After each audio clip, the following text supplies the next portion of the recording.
اعوذ باللہ من الشیطان الرجیم، بسم اللہ الرحمن الرحیم۔ عزیز ناظرین حضرات، آپ تمام کا نواز اردو یوٹیوب چینل میں استقبال ہے۔ نواز اردو یوٹیوب چینل کی جانب سے کلیکہ طریقے کے ویڈیوز بنائے جا رہے ہیں۔ تو آج کا ہمارا یہ ویڈیو کلیکہ طریقے کے 7ویں جماعت کی سماج سائنس کا سبق پڑھایا جائے گا۔ تو سماج سائنس کا سبق 7ویں جماعت کا آج کا ہمارا 12واں سبق ہے انشاءاللہ، 12واں سبق۔ تو چلو دیکھیں 12واں سبق کیا ہے۔ ہندوستان کی پہلی جنگ آزادی اور انگریزی انتظامیہ میں اصلاحات کس طرح سے تھی اس کے بارے میں۔ تو یہ سبق پڑھنے کے بعد، یہ اکتسابی محاصل کو مکمل کرنے کے بعد بچوں میں کون سی صلاحیت ہونا چاہیے؟ وہ ہے ہندوستان کی پہلی جنگ آزادی اور انگریزی انتظامیہ کے اصلاحات کے متعلق اور جانکاری حاصل کریں اور ہندوستانیوں کے رد عمل کو بیان کر سکیں۔ یہ تمام معلومات بچوں میں ہونی چاہیے۔ تو اسی کے بارے میں اب ہم دیکھیں گے۔ تو سب سے پہلے یہاں پر بچوں کو کچھ اقتباس دیا گیا ہے پڑھنے کے لیے، تو چلو تھوڑا ایک نظر دیکھیں گے۔ بچوں، انگریزی دور حکومت میں ہندوستان میں کئی اصلاحات یا تبدیلیاں نظر آتی ہیں۔ ان تبدیلیوں میں ہندوستانیوں کی بہت بڑی دین ہے، لیکن 1857 میں انگریزی دور حکومت میں ہندوستان میں ایک بہت بڑی تبدیلی نظر آتی ہے۔ کب؟ 1857 میں، جو پہلی جنگ آزادی ہوئی اس وقت۔ اس تبدیلی کی اہم وجہ ہندوستان کی پہلی جنگ آزادی ہے۔ کیا پہلی جنگ آزادی 1857۔ تو چلو اس کے وقت کیا ہوا۔ یہ پہلی جنگ آزادی ہندوستان میں انگریزوں کے خلاف جدوجہد کا رخ ہی بدل دیا۔ یعنی انگریزوں کے خلاف جو جدوجہد کر رہے تھے اس کا رخ بدل دیا۔ کس طرح سے دیکھیں گے۔ تو آئے اب ہم ہماری درسی کتاب کی مدد سے چند سرگرمیاں انجام دیں گے۔ درسی کتاب جو کلیکہ طریقے کے کتاب کے علاوہ جو اس سال یا گزشتہ سال دی گئی ہے، ہم یہ بھی معلوم کریں گے کہ ہندوستان کی پہلی جنگ آزادی سے متعلق انگریزی دور حکومت میں ہندوستانیوں میں کیا اصلاحات ہوئی، یعنی ان کے دور میں کون کون سے سدھار لائے گئے اور ان کے خلاف کس طرح سے جدوجہد کی گئی۔ ان دونوں باتوں کے بارے میں یہاں پر بحث کی جائے گی۔ تو سرگرمی یہاں پر دی گئی ہے۔ پہلی سرگرمی کیا ہے؟ دیکھو، درسی کتاب میں ہندوستان کی آزادی کی تاریخ سے متعلق معلومات حاصل کر چکے ہیں۔ اس بنیاد پر دی گئی خالی جگہ پر میں مختصر کہانی لکھی ہے۔ کون سی کہانی لکھنا ہے؟ تو یہاں پر دیکھو ایک کہانی ہے۔ 15 اگست کی تاریخ ہندوستان کی ایک یادگار اور اہم ترین تاریخ ہے۔ اسی تاریخ کو ہمارا یہ پیارا وطن ہندوستان انگریزوں کی غلامی سے آزاد ہوا اور طوق سلاسل کا سلسلہ ختم ہوا۔ تقریباً 200 سال تک مسلسل قربانیوں اور جان افسانیوں کے بعد آزادی کا یہ دن دیکھنے کو نصیب ہوا۔ جانوں کا نذرانہ پیش کرنے اور سب کچھ لٹانے کے بعد ہمارا ہندوستان آزاد ہوا۔ آج ہم جو اطمینان سکون کی زندگی گزار رہے ہیں اور آزادی کے ساتھ جی رہے ہیں، یہ سب ہمارے مسلم عوام اور علماء کی دین ہے۔ اگر میدان جنگ میں نہ کودتے اور اگر مسلمان میدان جنگ میں نہ کودتے اور علماء مسلمانوں کے اندر جذبہ آزادی کی پروان نہ چڑھاتے تو پھر شاید کبھی یہ ہندوستان غلامی سے نجات نہیں پا سکتا۔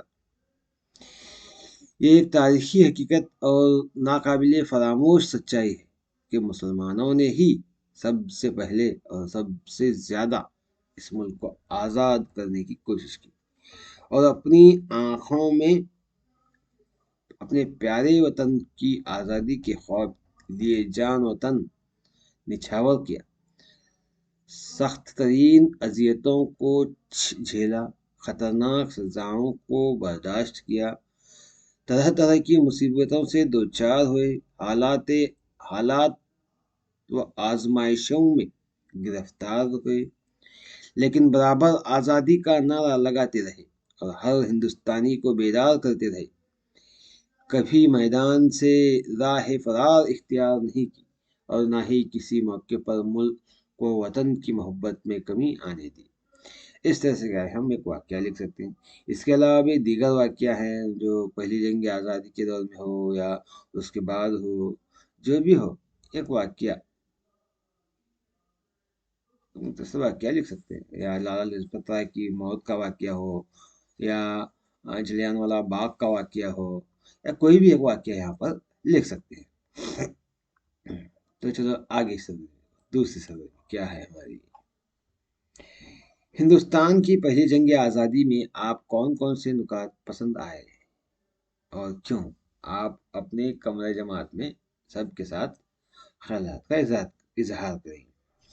यानी पहली जंग आज़ादी के मुताल्लिक़ कुछ पहले बहस करना चाहिए, जो दरसी किताब का इस्तेमाल करके 7वीं जमात की पार्ट 2 में है। तो उसमें चंद नुकात हैं जो आज़ादी को दिलाने में एतदाल पसंदों के हो, अस्करियत पसंदी के हो, या गांधी जी की तहरीक हो, या गांधी जी के उसूल हो, या सुभाष चंद्र बोस के उसूल हो, ये तमाम के मुतालिक बहस करके बच्चों को उनमें से कौन से नुकात पसंद आए उस पर बहस करना है। हाँ। तो अगला देखो, सरगर्मी नंबर 3, झील में क्या है, हिंदुस्तान में अंग्रेजों की इस्लाहात और उनके ताल्लुक से, झील में हिंदुस्तान में अंग्रेजों की इस्लाहात और उनके मुताल्लिक चंद अहम तब्दीलियां दी गई, उनको जोड़ लगाना। यहाँ पर चंद तब्दीलियां दी गई, उनकी मुनासिब जोड़ लगाकर क्या है यहाँ पर हमें बताना।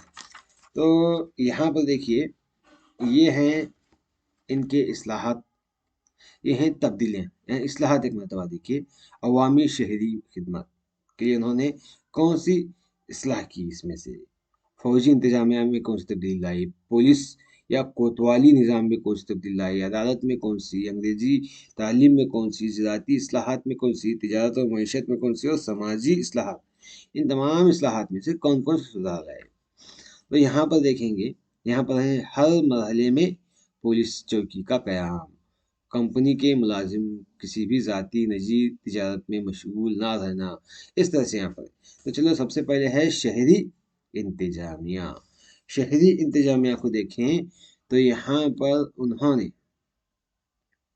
नंबर 1 आता है, देखो ये नंबर 1 के लिए, ये 1 के लिए, कंपनी के मुलाजिम किसी भी ज़ाती और निजी तिजारत में मशगूल ना रहना, अवामी या शहरी इंतजाम, यानी यहाँ के कंपनी के मुलाजिम क्या है, दूसरी तरफ से तिजारत करके सिर्फ अपना मुनाफा देख रहे थे और अवाम को लूट रहे थे। तो उससे बचाने के लिए, अवाम की और शहर की खिदमत करने के लिए क्या है, वो उनको सिर्फ वो मुलाजिम निजी तिजारत नहीं करना, ऐसा उन्होंने कानून लाया।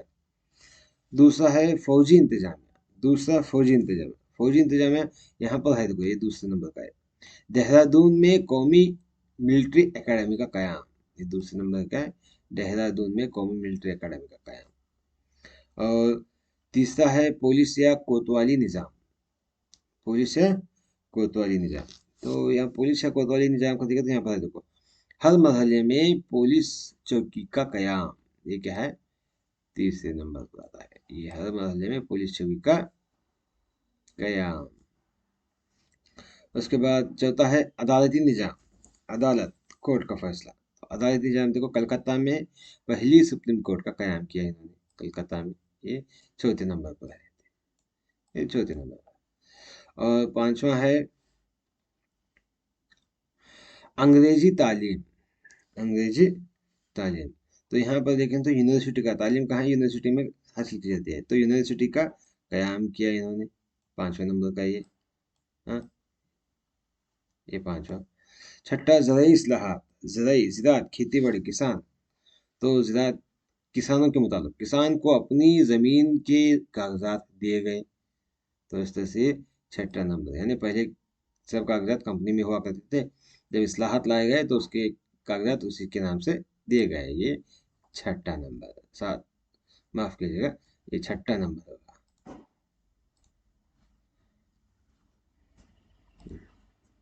ये छठा नहीं। अब सातवां है तिजारत और मीशत।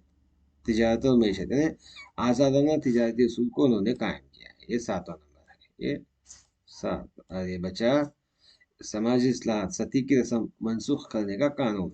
ये आठवां नंबर है। इस तरह से क्या है, ये इनकी मुनासिब जोड़ लगाई जा सकती है। इस तरह से ये रहे अंग्रेजी दौर हुकूमत के इस्लाहात और उनके अहम तब्दीलियाँ। तो आगे देखो, इक्तिसाबी महासिल, हिंदुस्तान की आज़ादी की तहरीक के मुतालिक वजाहत से जानना। पहली जंग आज़ादी, ये हिंदुस्तान की आज़ादी के मुतालिक।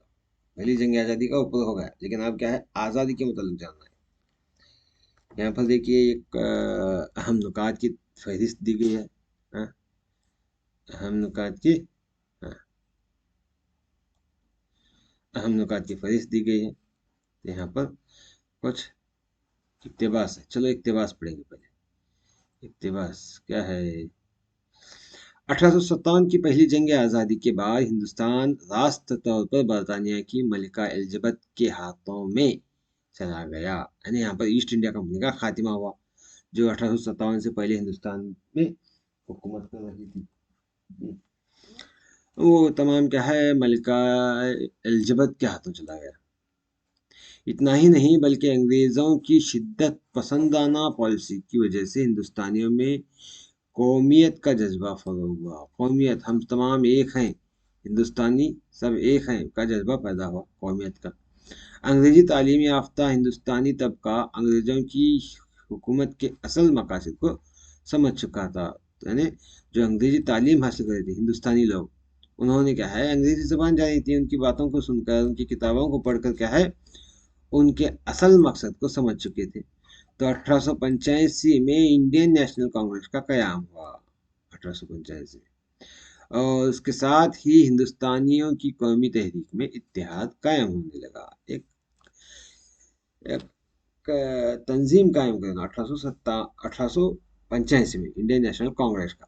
तो इस तरह से क्या है, इत्तेहाद होकर तमाम लोग जिद्दोजहद करने लगे।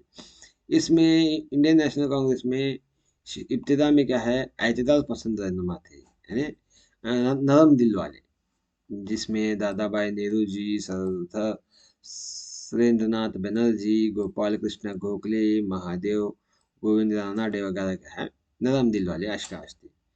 ये तमाम लोग कौमी तहरीक की बुनियाद को मजबूत करते हुए हिंदुस्तानियों को जिद्दोजहद करते हुए कानून साज मजलिस में दाखिल किया। इसी के साथ साथ दादा भाई नेहरू जी ने ये भी बताया कि हिंदुस्तान की दौलत का बहाव यूरोप को किस तरह हो रहा है। इसके मतलब क्या है, उन्होंने अवाम को बेदार किया, अवाम में बेदारी लाई। ये दादा भाई नेहरू जी का काम है। तो इस तरह से यहाँ पर होने वाले अहम वाक़यात की एक फहरिस्त है। इसके मुतालिक भी बच्चों के साथ बहस करें, चाहे इसके मुतालिक हमें मज़ीद मालूमात दरसी किताबें मिलते हैं। तो यहाँ पर देखो 1885 में क्या है, इंडियन नेशनल कांग्रेस का कायम हुआ, और इसी के अंदर 1885 से 1905 के दौर का वक्त, ये क्या है, एतदाल पसंदों का दौर कहा जाता है। यानी नरम दिल वाले थे, एतदाल पसंद, जिद्दोजहद करके और अपनी बात मनवाने के लिए इन्होंने क्या है, कोशिश की अंग्रेजों से। लेकिन इनके इनके इनके काम में, इनके बातों को ना मानने की वजह से क्या है, अंग्रेजों के खिलाफ और एक दौर शुरू हुआ, जिन्हें इंतहा पसंद दौर कहा जाता है। यानी 1905 से 1919 तक के दौर को इंतहा पसंद दौर कहा जाता है। यानी ये लोग एतदल पसंदों के दौर को एतदल पसंदों को कहा जाते थे, कहा करते थे कि आप क्या है, अंग्रेजों से भीख मांग रहे हैं, ये हमारा हक है कि हम आज़ादी लेना चाहिए। यानी जिद्दोजहद करके, जंग करके अपनी आज़ादी को हासिल करने की सोच रखने वाले इंतहा पसंद थे। और उसके बाद 1905 में क्या है, बंगाल की तकसीम भी हुई। तो इस वजह से क्या है, इंतहा पसंदों का दौर वहाँ से शुरू हुआ। जो नौजवान थे, उसके बारे में आगे है तफसील से जानेंगे। और इसी तरह मुस्लिम लीग का क़याम 1906 में हुआ, सूरत की फूट 1907 में हुई, जलियांवाला बाग का सानिया 1919 में पेश आया, तहरीक अदम ताउन जो 1920 से 1922 तक चला, हिंदुस्तान छोड़ो तहरीक 1942 में हुआ, हिंदुस्तान की आज़ादी 1947 में हुआ। और तहरीक तर्क मौलात जो 1930 से 1931 के दरमियान, ये तहरीक तर्क मौलात अंग्रेजों के खिलाफ हुई। तो इस तरह से क्या है, ये अंग्रेजों के दौर हुकूमत में आज़ादी हासिल करने के लिए ये तमाम वाक़यात रोनुमा है उस वक्त। तो इसके बाद यहाँ पर देखो एतदाल पसंदों के बारे में, जिन्हें इंतहा पसंद भी कहा जाता है। इंतहा पसंद की पुरअमन एतदाल पसंद, हाँ, एतदाल पसंदों की पुरअमन के साथ मांगों और जद्दोजहद से मुतमईन ना होकर लाला लाजपत राय, बाल गंगाधर तिलक और बिपिन चंद्र पाल वगैरह रहनुमाओं ने एतदाल पसंदों के रुख को तनकीद करते हुए, उनको ना मानते हुए इनकलाबी जद्दोजहद की शुरुआत की। इसीलिए इन्हें क्या है, इंतहा पसंद कहा जाता है। तो इसी तरह एतदाल पसंदों और इंतहा पसंदों के जिद्दोजहद के रास्ते अलग होने के बावजूद भी इनका मकसद अंग्रेजी हुकूमत से निजात निजात दिलाना था।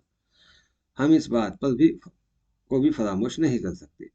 तो बच्चों, आपके लिए एक सवाल है कि आज़ादी की जद्दोजहद में कई दिलचस्प वाक़यात रुनुमा है, इसको हम चंद सरगर्मियों के जरिए जानेंगे।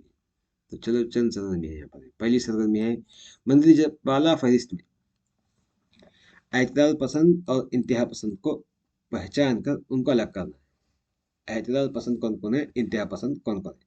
तो अगर यहाँ पर देखें तो देखिए, ये लाला लाजपत राय, बाल गंगाधर तिलक, बिपिन चंद्र पाल, ये क्या है, इंतहा पसंद है। क्या है ये, इंतहा पसंद है। इंतहा पसंद, इनके नाम यहाँ पर लिखना, इन्होंने इंतहा पसंद है यहाँ पर लिखना, इंतहा पसंद के लिए। और एतदाल पसंदों के लिए यहाँ पर इनके नाम। एतदाल पसंदों में दादा भाई नेहरू जी, सरदार वल्लभ भाई पटेल, माफ कीजिएगा, दादा भाई नेहरू जी, सुरेंद्र नाथ बनर्जी, गोपाल कृष्ण गोखले, हाँ, और इसी तरह क्या है, महादेव रानडे, गोविंद रानडे, ये तमाम क्या है, एतदाल पसंद है। इसके बारे में इनके नाम यहाँ पर लिखें। मैंने लिखना था, नहीं लिखा, लेकिन आप यहाँ पर लिखें। एतदाल पसंदों की फहरिस्त और इंतहा पसंदों की फहरिस्त। उसके बाद दूसरी बात है, आज़ादी की जद्दोजहद में एतदाल पसंदों और इंतहा पसंदों की तहरीक की वजह से होने वाली तब्दीलियों की इस्लाहात को दरसी किताब की मदद से यहाँ पर दर्ज करें। तो देखो, इसमें यहाँ पर हिंदुस्तानी कौम कांग्रेस के इब्तदाई रहनुमाओं को एतदाल पसंद कहा जाता है, जिसे नरम दिल वाले, जिनका दौर 1885 से 1905 तक के दौर को एतदल पसंदों का दौर कहा जाता है। वो आइन पर मुबनी हिकमत अमली पर यकीन रखते थे, बरतानवी हुकूमत के फरमा बरदार थे। वो गुजारिशात, अर्जदाश्त और एहतजाज की पॉलिसी को अपनाए हुए थे। साथ ही सियासी, समाजी और माशी मैदान में सुधार लाने की गर्ज से अंग्रेजों का दिल जीतने की कोशिश करते थे। अहम एतदाल पसंद रहनुमा में दादा भाई नेहरू जी, सरदार सुरेंद्र नाथ बनर्जी, गोपाल कृष्ण गोखले, महादेव रानडे वगैरह शामिल हैं। ये तमाम क्या है, हम एतदाल पसंद में लिख सकते हैं। तो ये इसमें क्या है, एतदाल पसंदों की होने वाली तब्दीलियाँ हैं। तो आगे और एक है इंतहा पसंद। इंतहा पसंदों में देखो, एतदाल पसंद आम तौर पर अवाम तक पहुँच न पाए, इनकी अपनाई गई गुजारिशात और आजिज़ाना हिकमत को भीख के उसूल कहकर इंतहा पसंद मजाक उड़ाते थे। नौजवान तबका उनकी हिकमत अमली की तरफ राग़िब नहीं हुआ। इनके इंतज़ामिया तरीके पर सवाल उठाने वाले नए रहनुमा का एक ग्रुप कांग्रेस में उभरा, वही इंतहा पसंद कहलाए। लाला लाजपत राय, बाल गंगाधर तिलक और बिपिन चंद्र पाल इंतहा पसंद ग्रुप के कायद थे, जिन्हें हम लाल बाल पाल के नाम से जानते हैं, मशहूर। इनका दौर 1905 से 1919 तक रहा। इंतहा पसंदों का दौर सियासी दौर कहलाता है। इस तरह से क्या है, हम यहाँ पर लिख सकते हैं। इसके अलावा भी मजीद जो तब्दीलियाँ और इस्लाहात हैं, उसके बारे में भी दरसी किताबें दी गए हैं, उसको भी आप यहाँ पर दर्ज कर सकते हैं। अगली सरगर्मी देखो, एतदल पसंद और इंतहा पसंद दौर का मकसद हिंदुस्तान को आज़ाद करवाना ही था। लेकिन दोनों ने अलग अलग तरीकों से रास्तों को क्यों इख्तियार किया। एतदाल पसंदों का रास्ता अलग था, इंतहा पसंदों का रास्ता अलग था। क्यों किया, इसके मुताल्लिक सोचिए और अपने कमरे जमात में असातिज़ा की मदद से बहस व मुबाहिसा का इनकाद करते हुए अमन पसंद मुल्क हिंदुस्तान के लिए कौन सा रास्ता मुनासिब है बताएं। तो इस तरह से क्या है, दोनों के दरमियान जो जिद्दोजहद करना चाहते थे, जो लड़ाई झगड़ा करके आज़ादी हासिल करना चाहते थे, इंतहा पसंद और एतदाल पसंद नरम दिल वाले थे, वो गुजारिशात, अर्जदाश्त और एहतजाज के पॉलिसी अपना देते। इनमें से आप कौन सा पसंद करते हैं। हमारे जैसे मुल्क अमन पसंद मुल्क के लिए इनमें से कौन सा तरीका मुनासिब है, उसके बारे में यहाँ पर बहस करना है बच्चों के साथ। अगला सवाल, हिंदुस्तान में हाल ही में चलाई गई किसी एक तहरीक या एहतजाज जदोल के मुताल्लिक जद्दोजहद के मुताल्लिक जानकारी इकट्ठा करके उसके मकासद और असरात को कलम बंद करके अपनी राय को पेश करें। तो यहाँ पर देखें तो मैंने यहाँ पर बदउनवानी के मुताल्लिक एक एहतजाज चला गया था, उसके बारे में लिखा है। बदउनवानी के खिलाफ जिद्दोजहद करके अवाम लोकपाल बिल को मंजूर कराने के लिए अन्ना हजारे की तहरीक है जो उसने 16 अगस्त 2011 में ईस्वी में 16 अगस्त 2011 ईस्वी से भूख हड़ताल शुरू की, जिसमें अवाम से बेपनाह हिमायत मिली जिसे अवाम से बेपनाह हिमायत मिली और उसके नतीजे में हुकूमत भी इनकी मुतालिबात पर गौर करने को राजी हो गई। तो ये क्या है, 2016 में होने वाला एक एहतजाज है हुकूमत के खिलाफ, जो बदउनवानी रिश्वतखोरी के खिलाफ लोकपाल बिल लाने के लिए। तो वहाँ पर क्या हुआ, देखो इसका फिर क्या लिखना है हमें, इसके मुताबिक उसके मकासद और उसके असरात। तो मकासद तो देखें, अब असरात देखो, अवामी लोकपाल बिल भारत में शहरी हुकूक की जानिब से बदउनवानी के खात्मे के बिल का मसूदा है, ये मकसद है। ये मजबूत अवामी लोकपाल बिल यानी एक खुद मुख्तार इदारे के क़याम की तजवीज़ करता है, जो इलेक्शन कमीशन की तरह आज़ाद इदारा होगा। इस बिल के असरात देखिए, अवामी लोकपाल बिल के पास बदउनवान सियासतदानों और नौकरशाहियों पर बगैर किसी से इजाज़त लिए ही इल्ज़ामात पर कार्रवाई करने के इख्तियारात होंगे। ये बदउनवानी के लोकपाल बिल के अंदर ये कानून होगा। इस तरह से क्या है, यहाँ पर सियासतदानों और नौकरशाहों की जो रिश्वतखोरी के से कमाए हुए पैसे हैं, उसके मतलब हम जानकारी हासिल करके उसको जब्त कर सकते हैं। ये इसके असरात है। इससे क्या है, इस बिल की वजह से क्या है, लोग रिश्वतखोरी के काम करने से बचते हैं। इस तरह से क्या है, इसके असरात होते हैं। तो ये रहा हमारा कलिका तरीके का वीडियो। उम्मीद है कि आपको हमारा वीडियो पसंद आया होगा। इंशाल्लाह अगली वीडियो में मुलाकात करेंगे। अल्लाह हाफिज़।